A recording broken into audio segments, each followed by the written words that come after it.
Vannucci, who I met recently. He and Phil were teaching goal setting and how to be strategic in your business planning. And I went on their webinar and I thought, these guys are pretty awesome. So then we had a chat, Tanya and I had a chat with them. And then I just did a podcast recently with... 3 weeks ago today. Yeah, which will be coming out from sounds of it. June 17th. June 17th. It was kind of hilarious, honestly. It was fun. But anyways, I'm going to hand the mic over to Kenny, and he's going to tell you all about himself. And Can I go without a mic? Can you guys hear me? First off, I'm Italian, so hands are a problem. And I am not really good at standing still. Okay, well, you so can I don't. Yeah, but I have to hold it, and then I'm going to be up. It's not going to work. Like, I already know. I know me. I have lots of limitations. That's definitely one of them. Well, thank you. Thank you.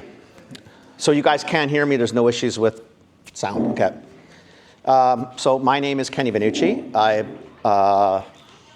run a podcast with my buddy Phil here. We have been on for 6.5 years podcasting. And what we talk about is mostly small business within the Canadian market, typically CPG type of discussions. We talked a lot to brands, we talked to suppliers. We've had a whole bunch of different people on over the years. We're on to episode 375-ish. We publish every week, haven't missed a week. So that's what we do. And then we have a business services side that Phil and I also do together. Like Carmen said, we did a presentation with BC Food and Beverage. So we do a bunch of associations across the country and typically teach or coach startups on how to get going, how to understand this world, which should be so easy, and yet we've complicated the hell out of it. I don't know why we did that, but we do. So we had a conversation. We were talking about goal setting and future planning. So if you're getting ready to talk to your retail partners, how do you plan ahead? How do you book all the ads? How do you control your world, et cetera? And then the few discussions I had with Carmen, a common theme that kept sort of coming up to some degree was the market is large for your industries. Like Sprouts is a large market. I've thrown some stats that I found that I'll show you in a second, but we were talking about why more people aren't indulging in sprouts, eating sprouts. How do you grow this market? For most of retail in general, I think the fundamental problem with retail is that typically it's one or two people that pretty much control your world. And it's usually a buyer that's going to get in the way of customers and suppliers. And one buyer on any given day can really dictate if thousands of people get a product or don't get a product, right? So what I thought I'd do today for you guys is, because I was a buyer for years, I'll give you my history in a second, but I was a buyer for years, so I can probably give you a little bit or try to give you some insight to what's in a buyer's head, which on any given day, that could be a lot of different things. So if you want to know a little bit about us, Phil does mostly the marketing side of our business, all the e-com, omni-channel. His strengths lie in that side. He has come from Johnson & Johnson, Danone, Kimberly-Clark, Revlon, like all the big sort of multinationals. And my side is I've been in retail for just close to 45 years. After my business degree, I still stayed in it. I've done everything. I've owned a produce store recently with a bunch of buddies. I have a coffee company I own with a bunch of buddies, an import company of food with a different bunch of buddies. I had the grocery store with another set of buddies. So I've done a bunch of things. I've picked orders. I've worked in warehouses. I've worked in stores. I bought categories for years, mostly against CPG. So I bought everything from food to vitamins to appliances, toys. I've kind of dabbled all over the place. We both love food. He likes more sports. I like collectibles. So anybody, if they have coins at home that you want to get rid of, sports cards, paper money, you can call anytime. Love buying stuff. So I've always sort of been that person where I do a lot of that. I always hate posting numbers because it depends on where you get your numbers, and I don't know your industry well, just so we're very clear. I know what Sprouts are. I know a lot more now because I've talked to Carmen. I know some of the challenges you have. Some of it is because produce in general is short life, so that's a common theme throughout produce. You guys specifically are a little tighter. I did grab a report I found, Global Market Insights, who's a fairly large research company, this year published that, the market size now worldwide for packaged sprouts is about $5 billion. Now, again, I don't know. Based on the company who did it, it should be fairly accurate, but that's the numbers they spit out. They're expecting this industry to be about $11 billion US dollars by 2030, packaged sprouts. So like we're talking retail ready packages like you guys do. I hope that's relatively accurate. I don't know if it is or not, but it should be. And they're expecting compounded, a CAGR of 10% year on year. Canadian market, US market, Euro market, all the same. One thing I did find interesting, bean sprouts seems to be like a huge, huge part of this world of sprouts to the point of almost, they're anticipating, I guess, close to 80% of the market. Mostly driven by the US. I know there's a bunch of Americans in the room, and obviously the Chinese market. Like that's sort of where that is, which leaves still a large part for all the other sprouts, but a $2 billion industry across the globe. That's sort of what they came up with. When I started looking at it, because I was again trying to understand it a little bit better, you got a wicked market ready to grow, good size, all over the world they can do this. It's not that. I really actually believe this now that I've done more reading. We should all eat more sprouts. Nutrient dense, rich in vitamins. Many of them have great source of protein, essential vitamins, there's enzymes, your absorption, bioavailability of nutrients grows, rich in omega-3s, good source of fiber. You guys know all this, all the great things, and then I just wonder why we don't eat more sprouts. Which the part I was trying to find, I found sort of interesting because I don't know what it is. Carmen and I have had some discussions. Even without knowing this industry, I do remember the incidents of, I'm sure it's like 1 billion years ago, it feels like it anyway, where there was issue with sprouts and people are getting sick and yada, yada, yada. You think by now that should be eradicated and we've moved on. You guys have moved on in the sense that I know your quality control is huge. You're testing things 3 times before it leaves your building, which I don't even think pharmaceuticals half the time get tested that much, but that's a whole different argument. But so like you're poised to do big things.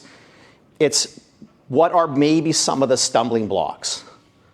And I do think, I put this slide in here, Phil and I did. This is typically what we do. We'll walk you through a product. You bring a big box of crackers. We look at it. We ask you where you want to put it, or the promotion, blah, blah, blah, all that stuff. Not necessarily relevant to you guys, because I think we can move right into this. Typically, if you're not selling a lot of products of anything, specifically this, it's usually one of 2 things. Either you got a buyer who doesn't want sprouts, doesn't understand it, doesn't get it, or you have a consumer that doesn't want sprouts or isn't asking the buyer for the sprouts. Like there's really not much else in the middle. Like really you got 1 or 2 people that kind of control what people are going to eat, which is kind of bizarre, but that's how it sort of works. We'll start with the bottom. If a consumer doesn't want sprouts, to me, sorry for the PowerPoint going wonky, but this is probably a marketing issue, right? So that's probably something that Carmen would do as an organization with you guys, and it's probably just getting more people to understand what sprouts are, why you should eat them, yada, yada, yada, right? That type of thing. It could be a trade marketing issue where that maybe we're not spending enough in the trade, in the stores, maybe to get people excited, not enough education at shelf. I'm not too sure what it is, but that's typically a marketing side. If a buyer doesn't want sprouts, that's our issue. That's our problem. Like that's a big problem right away. The marketing side's a problem enough, but a buyer who's not excited or wanting this is obviously a fundamental issue. And I think our job is really to work on that side. I think what you need to try to do is understand what a buyer is thinking, what a buyer is looking at, why they would participate in a category or not, why you would get a 4-foot set versus a 4-foot shelf. Anecdotally, I did walk a bunch of stores. I live in East Vancouver. In East Van typically is a little more earthy. It's that type. Your demographic lives in my neighborhood. That's where they are. And I went into 2 grocers who, in theory, based on who their demographic and customers are, I would have assumed would have had probably literally a 4-foot of sprouts. Like that's honestly what I anticipated. Took me about 5 minutes to find the bean sprouts, which I thought was mind-bending because I figured, okay, that would be the no-brainer. And then 2 walks later, I did find alfalfa, 2 SKUs, one organic, one not, and I think it was garlic or radish. I think it was garlic. And that was it. And I thought, okay, well, that's sad and scary sort of all at the same time, because this neighborhood can definitely do this. This neighborhood is all over this category. It's all over health. It's all over sustainability. It's all over, can we do more things local? And yet they weren't doing it. So I went to a couple others within the neighborhood, same issue. Like, it was a struggle to find it, right? And what worries me with that is, we know it's not the product, definitively. There is not a product issue here. There's no safety concerns. Definitively, it's a healthy product. It's all good in the hood. And yet there seems to be something in here that's not working. And it might be how we're communicating, or how we're talking to the buyer, or what we're not saying to a buyer, or what they're not understanding from us. And I think what we need to try to do is those 2 points. In essence, you got to tell me why it's a better category than something. Like, I'm giving 8 feet to lettuce, which really there's not a lot of, well, not a lot of anything in lettuce outside a lot of water. But, you know, for nutrient-wise or health-wise, I don't know why we'd give so much lineage. And it is a perishable, and it probably dies more or less the same rate as your product. So it's not this lifespan of a product. It's all relatively close. So what is it? You know, and the other thing we maybe have to, maybe it's more profitable. There's got to be a different way to talk to these people, because if the excuse is, well, you know what, it's only got 2 weeks, and, you know, or whatever the excuse is. I mean, it's even packaged better than lettuce. Like, you guys are in boxes and stuff. Like, it's not a hard thing to merchandise. So to me, I don't get what this block is. So to me, when I talk to Phil, and after talking to Carmen, I sometimes worry it just maybe how we're talking to these people. Like, do we get what we have to say, or what they're sort of going through? Like, and honestly, the buyer's mindset honestly, it's an interesting thing on literally the best day.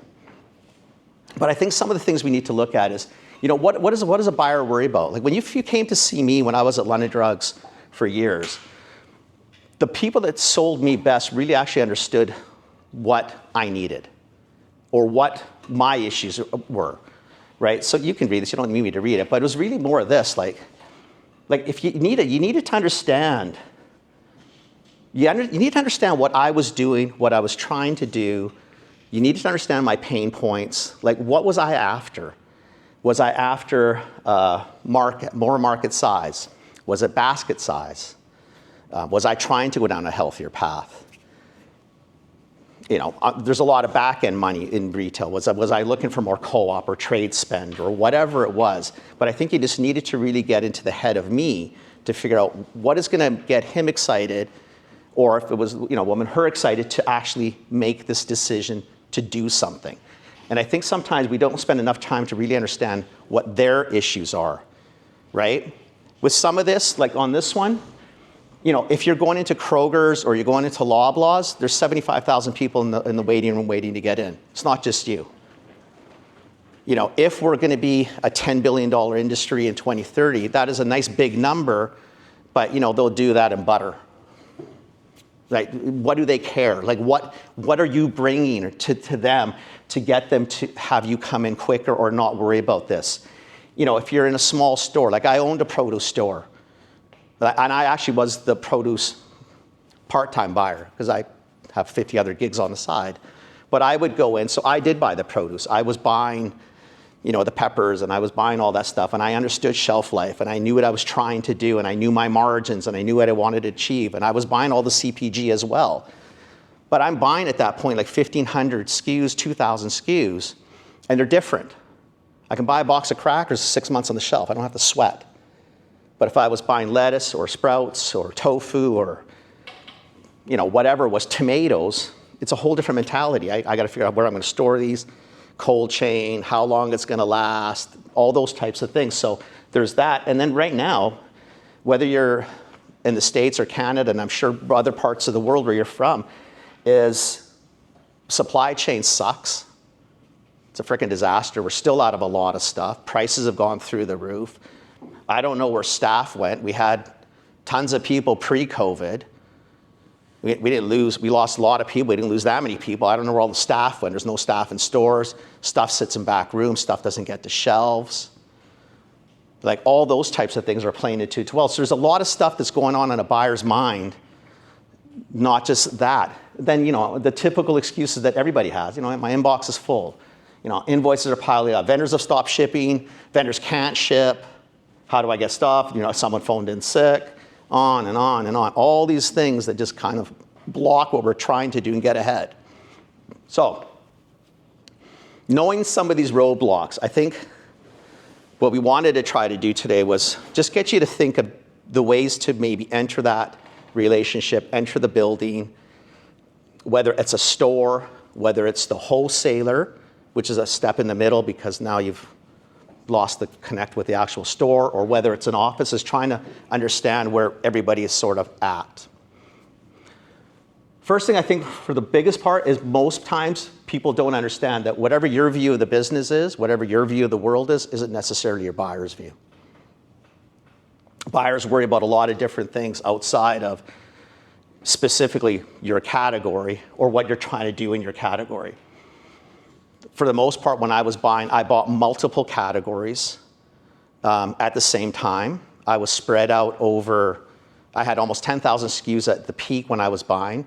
And I was buying vitamins, I was buying sport nutrition, OTC, food, and appliances at the same time. Then I was also buying toys at one time. And London Drugs is not a massive company, but London Drugs was 79 stores, close to $2 billion in sales. Like it was, it's a fair-sized company. It was a growing, so we're not talking peanuts, it was a lot of work, but that was all going in my mind. I'm getting pressure from owners, how much inventory I have, are the turns, what's the shrink, which would be in your world, because again, you've got short-timed, I don't want stuff going to food banks as much as I don't mind doing the food bank, but I want to sell the stuff. I don't like writing stuff off. I'm worried about all that. So by the time you get to me, or you get to even your store person, so like if you're going into a store and talking to a produce buyer of one store, that person is probably also potentially third cashier, not first, but probably third. They have orders coming in all day. The stuff can't sit in the back and receiving. Most of it has to go into fridges for cooling. So they're doing a billion other things as well. So it's all that. Once you get all this figured out, this is where this becomes really important. Like if you're going in and talking Sprouts, you need to be very concise. So I don't know what your message is when you guys go in and talk to buyers, but a 40-page deck ain't gonna work. I don't really care, like my numbers, I don't care where the world market's at. It means nothing to me. If I'm in East Vancouver, tell me what's going on in East Vancouver. Tell me what's happening on my street. Give me some context, give me something that works. If you're in Massachusetts, then tell me what's going on in Massachusetts. I don't really care what's going on in Colorado because it's the other side of the country, like yay team. Maybe I can learn something that they're doing different, but quite frankly, we're talking two different planets. So give me stuff that I can actually work into my world. And then again, do your homework and all that stuff to do. My best vendors would come in and actually knew what I was trying to do. So if I was trying to change a category to more organic, better for you, they knew that if those were what I wanted to do, that's what they came with. And they also knew if they didn't have that, it probably wasn't worth an appointment time nor wasting my time. So understanding what they want, how they want it, when they want it, is all the critical stuff. And again, for you guys, I know there's people in here, some are seed, some of you are growing it, some of you are selling it. So you're probably all over. But the mechanics are the same, it doesn't matter what side you're on. When you're talking to a seed person, a seed seller, or a seed grower, they're sort of a buyer in disguise. If you're talking to a salesperson, it's all the same mechanics. Whoever you're talking to, you always have to know the audience. I think that's sort of the kick, is you got to know who you're talking to and what you're talking about with them so that you're doing the best you can for them and obviously for you. I mean, that's pretty self-explanatory because that's all the time is what happened. Your view of the business and what the business needs may not be what I see, and the data is probably different. As suppliers and vendors, because I own companies too, so I actually am a vendor to a lot of my retail partners now. My world is factory sales. My world is what I did last year, how do I do the same this year of my stuff? That's all my focus is. When I'm talking to my buyers, when I bring my coffee in, they've got 70 coffee SKUs on the shelf, or 100 or 200. Their world's very different. Their world is focusing on POS, what did I actually sell? So when you're talking Sprouts, and you want to come in and say, listen, really and truly, this category deserves 4 feet. That's probably what it actually does, by the way. Really and truly, it probably does justify a 4-foot set. You got enough packages, enough types, you can do it. Where's it going to come from? Are you suggesting I gun lettuce? Do I gun onions? Like is it broccoli that leaves? Well, something's got to go, right? It's finite space. So what's your compelling reason when you're coming to me to say, listen, you need to grow this to 4 feet? That's fine. What am I doing? How am I going to do this? And I expect, quite frankly, as a buyer, I expect you as the industry, as whether you're selling or growing or whatever, you tell me. I can tell you my numbers. We can sit down together and I'll tell you the reason lettuce isn't going, I do $1 million in lettuce at 50 points. But if your comeback is, that's awesome, I got a guy down the street in a third of the space with Sprouts who does 500 at 60 points. I might think, well, shit, okay, well, I free up 8 feet. I can do some other things. I'm making good return here. Give me the story. And I'm convinced, after talking to Carmen and Tanya and going through stuff, I think, and it might be just me way getting ahead of myself, but I think it's a story issue a lot of times. It's definitely not a product issue. Definitively not a safety issue. Right? You're not giving me as the person who's going to sign the PO and make the decisions where you go, you're not giving me enough, I guess, to tell me what I'm displacing, why I'm displacing it, how I'm displacing it, and why am I giving it to you. Right? Because everybody else is coming in for the same. The pepper guy's coming in asking for more space for peppers. The tomato guy's asking for the same. Everybody wants the same thing. And maybe what complicates your side too is you do have a little shorter shelf life than some stuff, not all stuff. Right? I know your time is tight. You got 14 days more or less, and you can burn 4 days in transport depending where you are. Again, most things have that issue. Once you leave refrigeration and you're into ambient space, air, everything's got the same time more or less to get through the store. So I think it's what story you tell me, and typically it's going to be profitability in turns, is where I really want to sit. Which is basically what I've talked about here, right? Is just really understanding that for retailers, that's it. That's all I really care about. Just attached to that's not any sales, that's profitable sales. I want to make money. You want to make money. But that's really my whole focus. All I care about at the end of the day is my customers come and get what they want, what he or she wants, at the price they want to pay, and I make money at it. I don't want to write off. I want to turn it. I want to move it. And I don't think this group here has that issue. I don't think there's a problem with your product that way. Maybe there is some marketing that needs to be done. And, you'll hear Rebecca next. I've been following Rebecca for years. I mean, an influencer like that is not going to hurt you. People like that. But that's still not going to help you if the buyer hasn't been convinced that he or she should give you lineage to do this. It'll never work, right? And a lot of it's just repetition. It's the same thing. Just know your buyer, know your buyer. I'll skip that one. This is literally, in a nutshell, very quickly, what I want to hear. This is all I'm going to ask you in the 5 minutes I'm going to give you, if I can give you 5. Right? All I want to know, what does it cost me? What's my retail going to be? How quick do I need to pay it? How fast are you getting out of my store?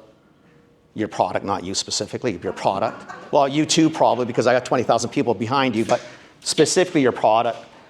I want to know the turns. I want to know the reorder time. I want to know how long it takes. I want to know, where's it going to go? What lineage do you need? How are you going to get it? Something's got to go. Are there complexities? Do I need shelf trays? Do I need education? I think we're probably going to share this. You don't have to take pictures. We're going to share this, right? Yeah. So you'll get this anyway, you guys. I mean, you want to take pictures, you can. I just don't like being in pictures. Not that I don't. I hate I like shooting pictures. I don't like being in pictures. You've got a shelf life problem. Don't send me 24. You might like 24. Economically, that's great for you. I'm happy for you. That's awesome. I don't want 24. I want 6. I'd rather order 7 times in the week than once and have half the product be 6 days old and still on the shelf. Pack size is a huge issue. I don't care if you're a box of crackers or if you're a case of butter or milk. I don't want milk in a pallet. I want milk in containers, and I'll buy what I want, but I want to buy it frequently. Can you do that? Do you have your wholesale system set up that can do that? In this city, like for Vancouver, for sure you do. All our produce guys literally reside in probably a 2-kilometer block down in East Vancouver. They're all there. Like every single one of them's on the same street, on Malcolm, which is bizarre. I don't know why they all end up in the same place, but whatever. Things I want to know logistically. Am I doing this, or am I buying this through Van Wholesale?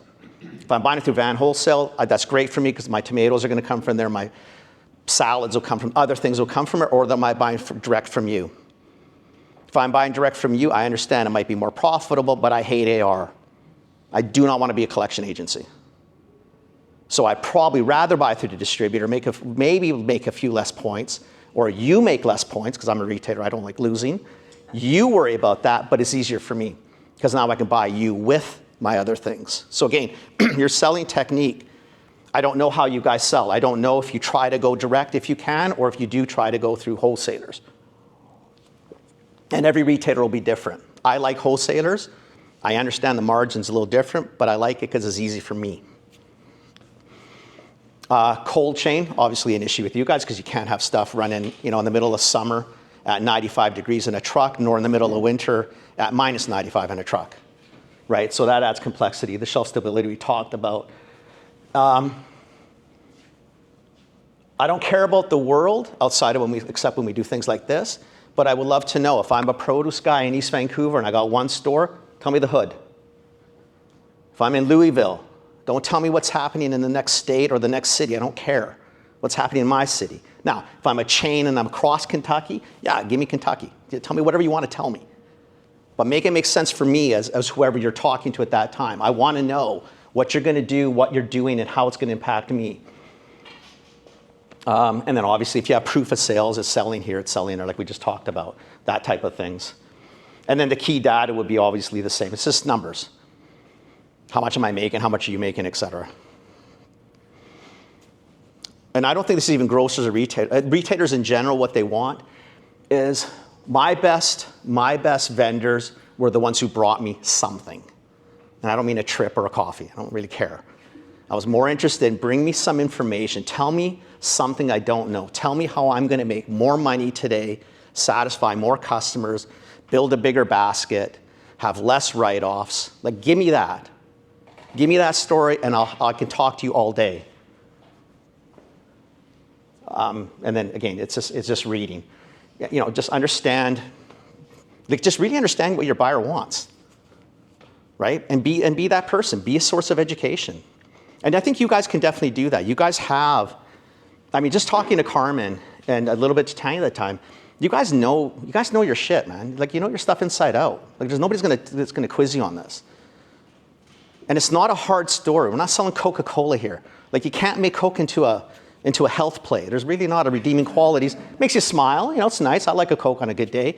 But this category, when we're talking about close to home, because the pandemic showed us for sure that bringing bananas in and avocados from Mexico is a problem. We didn't have containers. We were paying $1 billion. We were paying 18,000 US dollars for containers out of Italy at the peak of COVID. We're back down to 6. That's a huge impact on cost of goods, but that's our fault. When we import everything in from other parts, it becomes a problem. You're local. Buyers love local right now. Even the major chains love local. And they don't just love it for the story to tell their consumers. They love it because it's a supply chain thing. If I know you're 10 kilometers away or 50 kilometers away or 30 miles away, that's comfortable. When you're in Ecuador and I'm in Vancouver, yeah, I know I'll get it, I hope. When? I don't know. But if I phone you and you're up in Courtney Campbell River, I know it's like a day and a half. right? There's comfort in that side of it. And just educate, like educate, and educate my consumers sometimes even more than me, right? Because I'll make the decision of whether you're in or out, but the consumer at the end is going to determine whether we're both in or out, right? So anything you can help me at shelf or, I don't know, videos, something, how to cook with these, how to use these, what do I do with these? Like whatever it is, I don't care what category you're in. Again, Sprouts is for this, but anything like that, any help you can give me, it just makes it so much easier to get into me. And we always do this one, like don't be one of those vendors. Like just don't. Like this one always drives me crazy. Like, just have good data. Like come in and tell me something I don't know, again, about my neighborhood. Tell me what's happening. Tell me what the numbers are. Not what you think, not what you feel. I don't care. I want to know, how am I going to do this? Are we going to both walk out making some coin? Anecdotal information is wonderful, but it needs to sort of be backed with some kind of empirical. Stories and feelings are great, but don't count for much of anything outside of like a good Harlequin movie. Like otherwise, really, this is a business. I mean, it's numbers. I just want to know what we're doing. Understand large, this is more for large. Understand if they talk fiscal or calendar, or like a normal calendar or a fiscal calendar, because it changes how your conversations go, not so much at a store level. And then the rest of it, just make sure you're doing the same. Track your numbers. Know what you know. Tell me what you don't know. Tell me what I don't know. Right? And I think fundamentally that's probably really the key is like, be there. Because I remember I'm a supplier too. When I'm talking to my buyers, all I'm trying to do is just solve a problem for them. That's it. Because I was on that side and I know what it's like. I don't need more problems. I need problems solved. I need Sprouts because profitability, sustainability, local, health. Definitively, we should be eating more Sprouts. Again, I'm not too sure why. I don't know why I don't eat Sprouts. I have to start doing that because I really didn't know that much about them. That's a marketing issue. That's not so much a buyer issue, but I didn't know. Like I learned more just doing this presentation because I'm thinking, first off, I had no clue what I was going to talk to you guys about. Right, so I figured I'd better learn a little bit about the industry or understand it. But like I'm amazed. Like seriously, the products that you guys do are phenomenal. The health concerns are minimal. We got more issues with milk, especially in two boys I'm in the back. Your country with milk right now is we're not too excited right now. Like we're stopping milk at the border, we're watching because now we're worried about avian flu. I don't think that's a problem in Sprouts right now. You know, you guys don't have a health and safety issue. You got a perceptive issue. But you don't have an issue. You guys are doing the right things. It's just how do we sell that, again, back to the one or two people that are going to basically control your existence in a lot of ways, which might be unfair, but that is reality. So again, just make sure you know how to come at us and what to come at us with. And that's really all I had to talk to you guys about today. We're going to stick around probably till more or less the end today, Phil and I. So if there's things you would like to ask or want to know, please, we're here. I think I'm allowed to sit here with Carmen. So I'm sitting up front. But if we have a break or if you want to chat, or if you're not comfortable here and you want to chat later, the phone number's there. We can send you emails. Like we're around, but because this is what we do. Like we feed ourselves on this. For you guys, don't worry about it right now.